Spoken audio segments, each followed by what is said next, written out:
Joining us live now is Dr. Lindsay from the UNSW Laboratory for Ageing Research. Really appreciate you making the time. Thank you. Firstly, what does the data tell us about our likelihood of making it past, say, 100? Yeah, look, it happens, but it's rare. It's becoming more common that people live beyond the age of 100. What I guess the report was getting at is there doesn't seem to be an increase in the maximum age, as in we have a very small number of people who seem to live beyond 110, but that age doesn't seem to really be increasing, much like unlike our median lifespans. So, on average, Australians are living longer than ever before. I think we're the fourth or fifth most long-lived country in the world, which is an amazing achievement. And I think on average, the life expectancy for Australians seems to be increasing around 3 months every year, which is, again, astounding. But that maximum lifespan isn't increasing.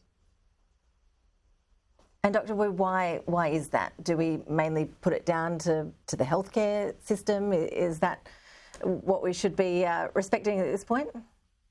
Yeah, look, I mean, we're one of the richest countries in the world. We have an astounding healthcare system. And so it's fantastic that our average lifespan has been increasing consistently. That's not the case around the world. For example, in the United States, life expectancy has been decreasing for a couple of years in a row now. When it comes to the maximum lifespan, there's a sort of a contentious topic. The question is whether there is a maximum limit to human lifespan. We just don't know the answer to that yet. It's a very controversial question. And I guess there's also the debate around the quality of life after a certain age as well. Exactly. I mean, anecdotally, the people I speak to are all more concerned about their quality of life when they're older. I know I am. And that's what our field is more interested in. So I work in the biology of aging, and we're looking to develop new therapies or strategies to improve healthy aging and overall lifespan. And, in the short term, what we can hope to achieve is therapies that change, real measurable aspects of the quality of life. For example, mobility, muscle mass, memory, and other aspects are really important to the quality of life. Measuring whether these new interventions extend overall human lifespan is going to be very, very difficult, of course. So, Dr. Wu, through your studies, what have you found in terms of top tips for people who do want to age well? Are there certain things that you're doing in your own life that you're hoping is going to set you up for future success? Yeah, look, I mean, while our lab works on, drug interventions to try and extend lifespan and improve health, there's some pretty old-fashioned advice that is pretty solid. So, maintain a lot of exercise, watch what you eat. The big one for older people is maintaining muscle mass.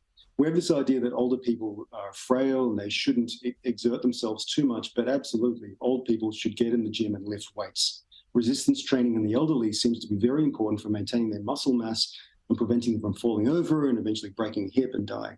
So there's things that we can do in the meantime. My own personal advice or my personal tips, or how I aim to, in practice, how I may live longer is to achieve, cardio exercise through constantly being late to meetings and having to run to get to them on time and not having enough time to eat enough food. But look, that's just my experience.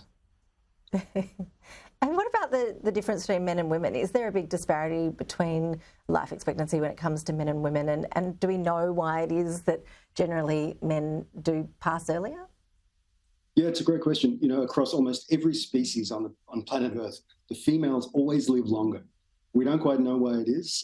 It's a bit of a controversial topic, but it's always a small increase in overall life expectancy for women. Now, aside from the fact that women do live slightly longer, there are differences in how we can maintain health into old age. And for women in particular, the big risk is a loss of bone density and a loss of muscle mass. So that's, again, why granny should get into the gym and start pumping iron to improve that bone strength and that muscle mass going into old age. And how do you expect that life expectancy will change over the decades? For example, a child born today? Yeah, it's a great question. With this continual increase in average life expectancy that we're seeing, the question is whether we'll hit a limit, right? And so that's a really controversial question. Is there a maximum human lifespan? And, there are lots of people who say that there is a maximum lifespan. I'm not a demographer, so I can't really say. But I guess where the controversy comes from is that we have all these drugs in the lab which seem to make animals live longer. Now, a mouse is not a human, so we can't really say for certain if that's going to work. But look, that's where we hope to move into the future. we hope to develop other therapies and other interventions, for example, even dietary interventions that could extend lifespan beyond where it is today. It's a fascinating field of study. Dr. Lindsay, we really appreciate you joining us with your insights. Thanks so much. No worries. Thank you.